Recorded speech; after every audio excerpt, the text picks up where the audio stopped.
கத்தியை தீட்டாதே உந்தன் புத்தியை தீட்டு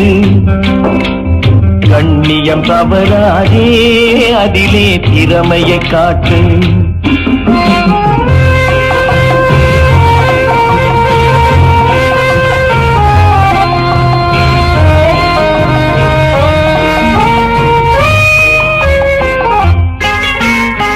ஆத்திரம் கண்ணை மறைத்திடும் போது அறிவுக்கு வேலை கொடு ஆத்திரம் கண்ணை மறைத்திடும் போது அறிவுக்கு வேலை கொடு உன்னை அழித்திட வந்த பகைவன் என்றாலும் அன்புக்கு பாதை விடு அன்புக்கு பாதை விடு கத்தியை தீட்டாதே உந்தன் புத்தியை தீட்டு